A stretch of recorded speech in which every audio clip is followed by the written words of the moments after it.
workers of Filipino origin could take a step forward in terms of the union and leadership. However, for some reason, they never asked themselves to take a step back so that workers of Japanese origin, workers of Filipino origin could take a step forward. One of the themes of this Hawaii book is the progressivism of these workers of Japanese origin. And I think it's connected to their roots being disproportionately in Okinawa, which is a part of Japan that has faced historic discrimination in Japan. And like any population, such as the Black population in North America, that's faced historic discrimination, that tends to lean them oftentimes towards progressivism, towards activism. Those who feel the most pain scream the loudest, as the saying goes. And so they play a very leading role in terms of strikes, in terms of union organizing, in terms of politicking, etc. Any other, yes? Yeah, I want to go back. There's a comment that you made I think is very important because, and that's about the tendency towards alliances between people who see themselves fighting against the same foe. One of the issues that often arises not only here in North Carolina, but in other places is historians who focus on Native American and African American histories together. And you have people from different positions who all argue that there is no natural alliance, for example, between enslaved Africans and Native Americans who may have been fighting against the same foe. And you see that. And when it happens, they will argue that this was not natural. And I argue that it's absolutely natural. You have someone that you're trying to defeat, and someone is trying to do it. So I'm just welcoming your comments. The question has to do, however, with the trail of the sets of people that you followed in the first book. You talk about those that went north at that particular moment. You also mentioned some who ended up in Trinidad and Tobago. But I'm also wondering about those who ended up in Spanish Florida at that time, and what were the imperative pushes and pulls for folks that went either way. Was it because the British that happened to be there was willing to let them off in Florida versus freedom to do the overland route? And then the second part of that question has to do with what happened to those folks that went to Spanish Florida. Many who ended up, of course, allied with indigenous folk and going back across the border and fighting against those folks that were in Georgia and et cetera. Is that the same thing that happened in the northern situation?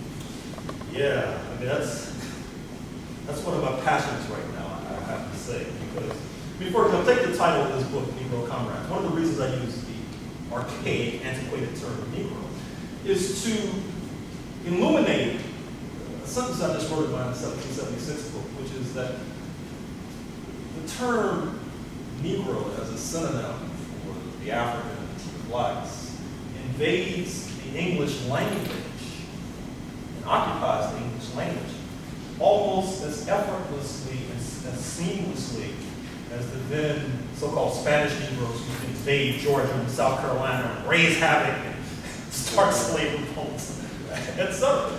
Because, as you may know, when European settlement begins to accelerate what is now South Carolina, and to a degree North Carolina, about 1670, accompanied with the settlers coming over from Barbados, Florida, of course, is occupied by the Spanish. For reasons that I can go into if you're interested, you had a significant percentage of the Spanish military being of African descent as early as the 1500s. And indeed, as the apartheid, recently dislodged apartheid movement was constructed, the Cuban army, even today, is heavily African. And so what happens is that in order to steal a march on the British, who they're contending with for hegemony in North America, the Spanish begin to send Negroes across the border into South Carolina. Stono's Revolt, which many of you have heard of, September 1739, was probably the bloodiest and largest vote in the slave colonial period in North America. It's basically stoked by the Spanish Negroes. I might add parenthetically that you were talking about some of the historians seem to be charged with malfeasance and misfeasance when they mishandle many of these issues. Because the latest kick by these historians is to downplay slave revolts and always to try to show that they didn't happen and it was all in people's minds. Anyway, it's almost like they're trying to reassure themselves in 2012 that everything is fine. They're whistling past the graveyard. They're trying to calm themselves as they're terrified about writing these sorts of narratives. So the Spanish are sending sending Spanish Negroes across the border to stir things up. So what happened? 1733, even before Stonewall's Revolt, Georgia is established as a white state. When Georgia was first established, there was no Negroes allowed, in part because of this incursion from Spanish Florida. But, as you know, it's hard out here in these fields, and so they quickly had to capitulate and allow African slavery. But then that only magnified and multiplied their problems.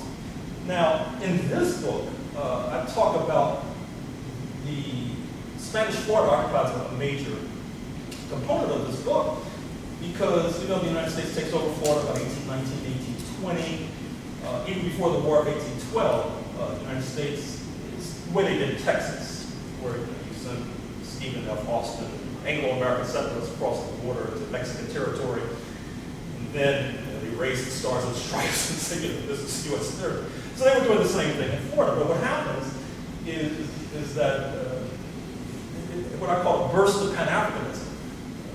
Spanish Negroes come over from Havana.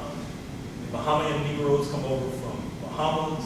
The runaway Africans from Georgia come, and they all squash what's called the Patriot Revolt in 1811. The book starts with the Negro Fort.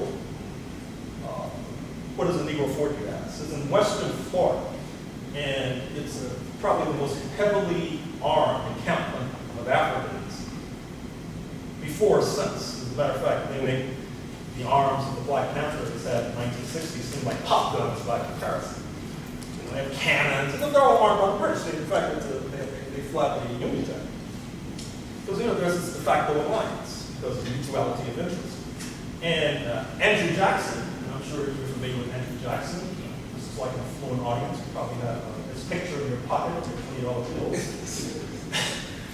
He earns his spurs in August 1816 by destroying the Negro Fort. And the Negroes flee, and then they live to fight another day. And that leads to the First Seminole War. So there are 3 Seminole Wars before the U.S. Civil War. Some of the bloodiest conflicts the United States has ever been involved in. And there's a de facto merger between the Africans and the indigenous people we call the Seminoles. In fact, Washington thought it was a Negro War, in fact, that's what they called it.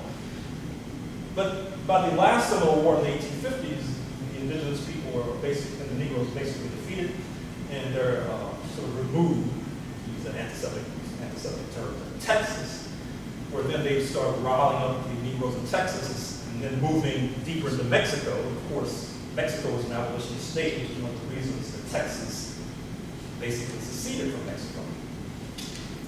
This fear of this Negro indigenous alliance was so severe that when Oregon, in the northwest of what is now the United States, begins to move towards statehood, as I talk about in the book, they try to bar Negroes from the state of Oregon, and also bar slavery.